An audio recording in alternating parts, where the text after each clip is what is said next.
Hi guys, it's Lauren.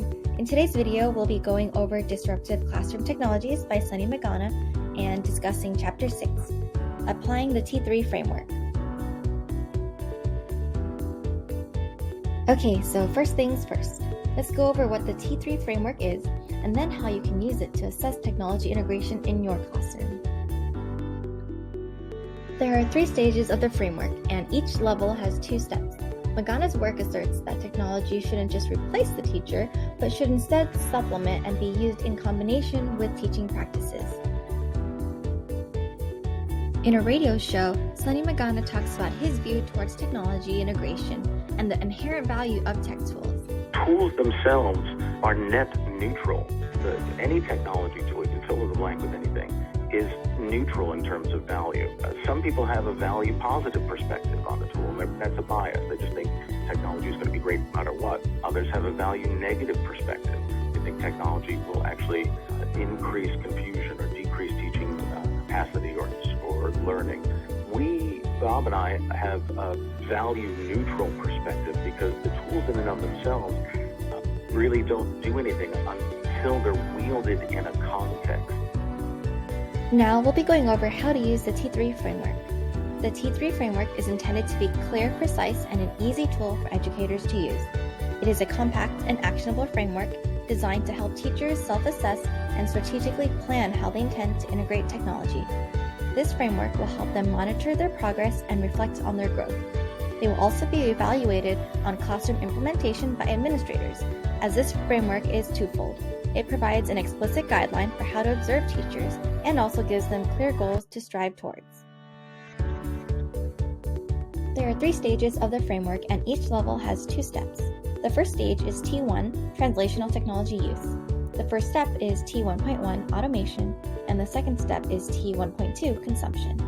In this stage, educators change the modality of the task from an analog form to a digital one. One form is merely being translated to another medium using technology. The second stage of the framework is T2, Transformational Technology Use. The first step is T2.1, Reproduction, and T2.2, Contribution. In this stage, educators transform the way technology is used by letting go of the control and shifting that cognitive load onto students. As a result, students are given agency to represent and express their knowledge and understanding by creating digital products. The last stage of the framework is T3, Transcendent Technology Use. The first step is T3.1, Inquiry Design, and the second step is T3.2, Social Entrepreneurship. In this stage, technology is used to ignite the passion within students for a particular issue and to utilize this creative drive to design a way to solve problems. Now that we've reviewed the stages, let's talk about another important part of the framework, reflection. There are 2 types of reflection mentioned in the book, reflection in action and reflection on action. While both types of reflection are important, the former has the most potential for making improvements on implementing technology. This type of reflection, reflection in action, occurs while educators are teaching. The other kind of reflection occurs at the end of the task. Just like you want to be aware and quick while teaching so that you can adapt and change as needed, technology integration is very similar. You want to be able to teach while also reflecting on the impacts of those instructional decisions while being in the moment. So the first thing you want to do now is self-assess and then create annual growth goals. The self-audit includes a reproducible, creative for teachers to use. The questions help teachers decide how they and their students will utilize digital tools in their classroom. For each stage of the T3 framework, teachers should ask themselves how they can mindfully and conscientiously integrate technology at the appropriate level. T1 has questions for self-assessment. The first step, automation, focuses on making teaching and learning tasks more efficient and productive, while the second step of consumption focuses on usage of digital tools in the consumption of content and learning. Unlike T1, T2 and T3 have guiding elements instead of questions to ask.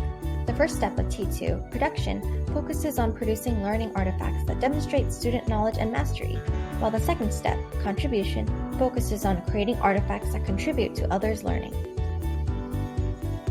In the last stage of the framework, which is transcendent technology use, the first step is inquiry design, which focuses on digital tools to address a meaningful problem, while the second step, social entrepreneurship, takes it further by focusing on using digital tools to create a solution to the meaningful issue. The T3 framework provides a simple proficiency scale to aid teachers. The scale is meant to help teachers find their level of technology integration. It has an easy-to-use design because it only has 3 increments. Having any more might reduce the usability of the scale during in-classroom reflection. And because it only has 3 points, it can be implemented quickly during classroom reflection in action. The scale ranges from beginning, developing, and mastering.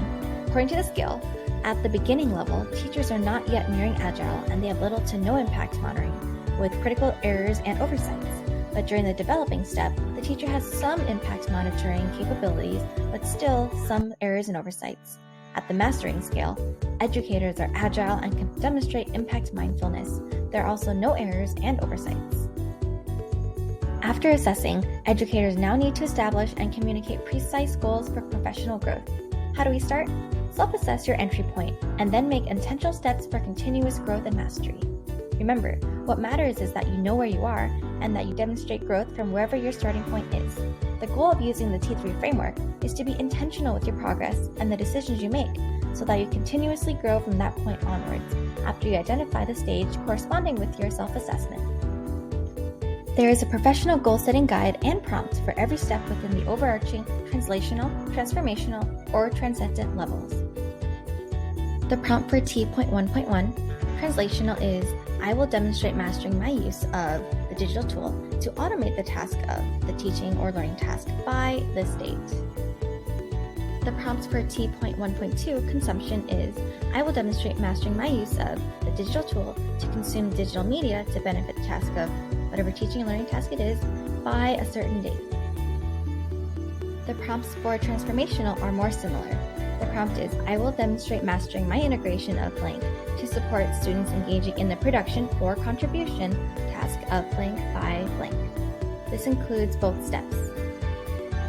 The prompt for both steps of transcendent technology use is, I will demonstrate mastering my integration of blank to support students engaging in the inquiry design or social entrepreneurship task of blank by blank. Nobody enjoys being observed or evaluated, but this is also an important aspect. It's important for them to set professional growth goals, but teachers also need to be evaluated on their progress towards these goals, and it can be done with an administrator through observations. There are also explicit guidelines that the framework provides.